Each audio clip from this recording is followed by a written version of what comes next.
Today on Animal Fact Files, we're talking about platies and swordtails. Platies and swordtails are both fish that belong to the same genus, though they can look a bit different from one another. The common name swordtail gives a bit of a clue. Male swordtails usually have an elongated lower tail fin.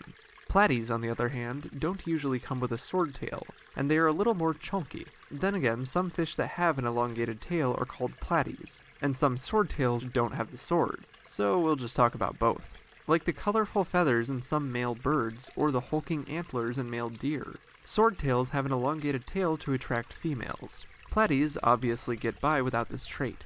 In some species, there are hierarchies of males in which the males fight over females and the dominant males have breeding rights. In other species, the males may put on mating displays that are specific to their species, an important factor we'll touch on later in this video.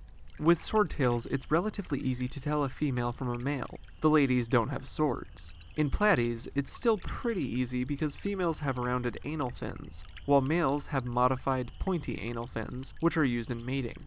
Instead of releasing their eggs into the water column to be fertilized externally, female swordtails and platies retain their eggs, which are fertilized internally by the males. The females will gestate for 1 to 3 months. Temperature as well as species can play a role in this, and then give birth to approximately 50 live babies. Not eggs, free-swimming baby fish.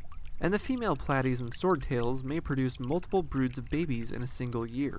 The young fish reach maturity quickly, and warmer water temperatures can speed up this process. The young fish are ready to begin breeding after about 8 to 10 weeks, or once they reach about 20 millimeters in length. As adults, the largest of these fish are green swordtails, who can reach more than 6 inches in length, though the other nearly 30 species are less than half this long at full size. The females are usually longer than the males, and the swords and swordtails don't really give them an edge over platies in length.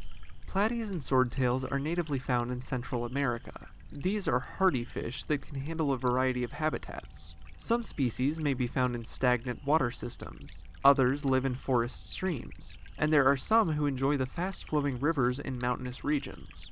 The species are typically separated by the land's geography, but in areas where species overlap, they're typically separated by mating styles. This is why the species-specific mating dances can be important. The dances likely inhibit hybridization among different species in the wild. This is not the case with captive platies and swordtails. These fish are popular in the pet trade.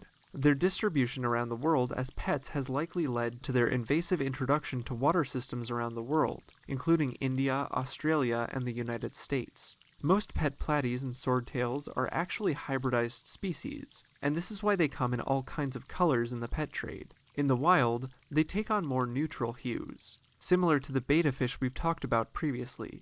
Platies and swordtails eat plant materials, detritus, copepods, and fish larvae. They, in turn, are likely taken by larger fish, mammals, and birds, and it's thought the sword in swordtails may be a detriment to their survival, because it's an easy place for a predator to grab.